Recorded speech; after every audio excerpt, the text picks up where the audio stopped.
I'm going to read for you the painter's notes for A Fisher of Men.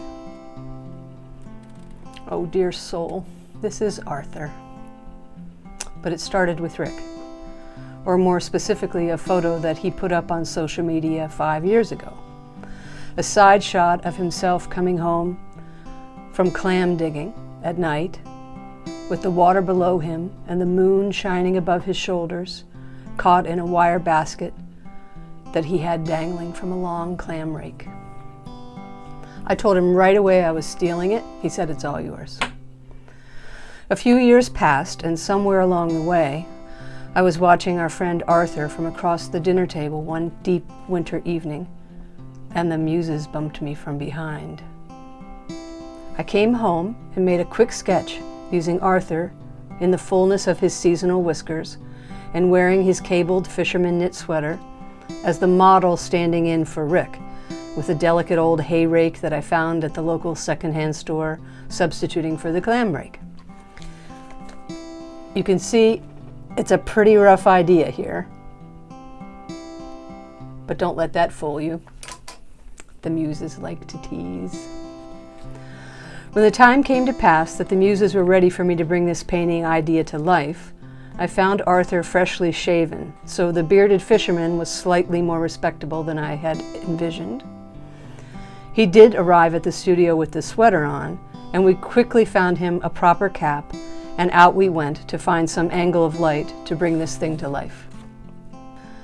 I must pause here to share something of the measure of this man. Arthur has one of the softest souls I know.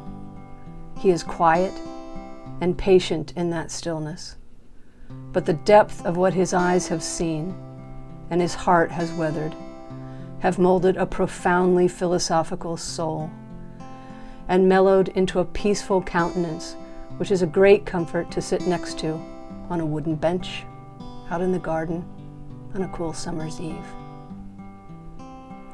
So back in the studio yard, I asked this deer-sweatered man to put that rake up on his shoulder and take a couple of determined steps. He patiently tries to hear my direction, which is muffled by the camera in front of my mouth. The light changes and we try the rake on the other shoulder. I begin to see something else happening, but I'm fighting it. So we take a break.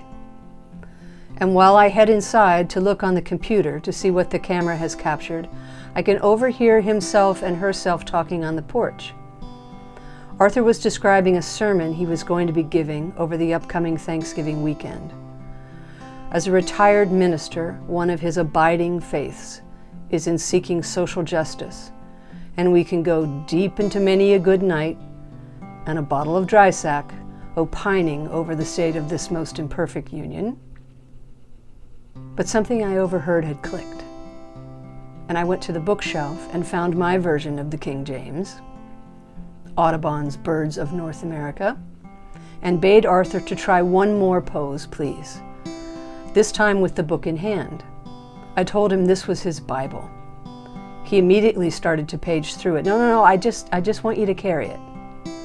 Snap. Everything changed. The man who was kindly tolerating my earlier directions with no real idea what I was on about had completely changed his demeanor.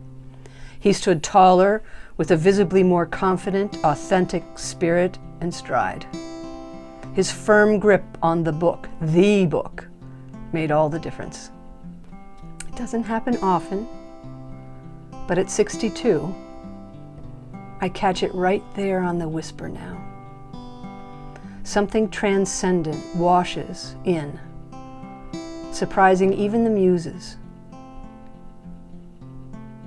And I jump right out of my own way. This time, it was stepping aside and making way for the Fisher of Men.